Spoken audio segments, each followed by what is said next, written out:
নমস্কাৰ আৰম্ভ কৰিছো দিনটোৰ তাৎপৰ্য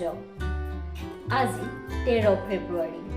অসমীয়াৰ লেখেৰে মাঘ মাহৰ 30 তাৰিখ আজি বিশ্ব ৰেডিঅ' দিৱস 2012 চনৰ আজিৰ দিনটোতে প্ৰথম ৰেডিঅ' দিৱস পালন কৰা হৈছিল আজি ম্যানমাৰৰ শিক্ষক দিৱস 1633 চনৰ আজিৰ দিনটোতেই নাস্তিকতাৰ গোচৰৰ শুনানিৰ বাবে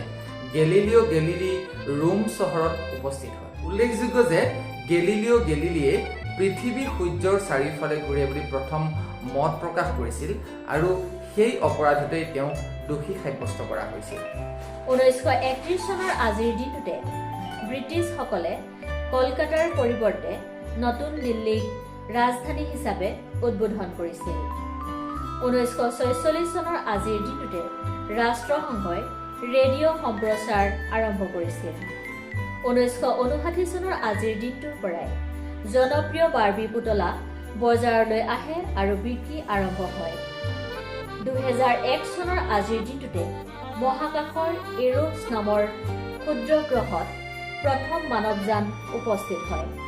2003 চনৰ আজিৰ দিনটোতে য়শ চোপ্ৰাক দাদা চাহেব ফাল্কে বঁটা প্ৰদান কৰা হয় 1879 চনৰ আজিৰ দিনটোতে ভাৰতৰ এগৰাকী স্বাধীনতা সংগ্ৰামী আৰু কবি সৰোজিনী নাইডুৰ জন্ম হৈছিল 1915 চনৰ আজিৰ দিনটোতে ম্যানমাৰৰ এগৰাকী স্বাধীনতা সংগ্ৰামী মেজৰ জেনেৰেল আং চানৰ জন্ম হৈছিল 1965 চনৰ আজিৰ দিনটোতে অসমীয়া সাহিত্যিক ইন্দ্ৰাণী ৰায়মেধিৰ জন্ম হৈছিল 1983 চনৰ আজিৰ দিনটোতে অসমৰ এগৰাকী শৰীৰ চৰ্চাবিদ গোপাল ৰাভাৰ জন্ম হৈছিল 1993 চনৰ আজিৰ দিনটোতে ভাৰতীয় ফুটবল খেলুৱৈ ৰেহনেছ টিপিৰ জন্ম হৈছিল 1995 চনৰ আজিৰ দিনটোতে ভাৰতীয় পেৰা অলিম্পিক হাই জাম্প খেলুৱৈ বৰুণ সিং ভাটিৰ জন্ম হৈছিল 1985 চনৰ আজিৰ দিনটোতেই ভাৰতৰ টেনিছ খেলুৱৈ সোমদেৱ দেৱবৰ্মনৰ জন্ম হৈছিল 1521 চনৰ আজিৰ দিনটোতে পৰ্তুগীজ অভিযাত্ৰী ফাৰ্ডিনাণ্ড মেগালানৰ মৃত্যু হৈছিল 1959 চনৰ আজিৰ দিনটোতে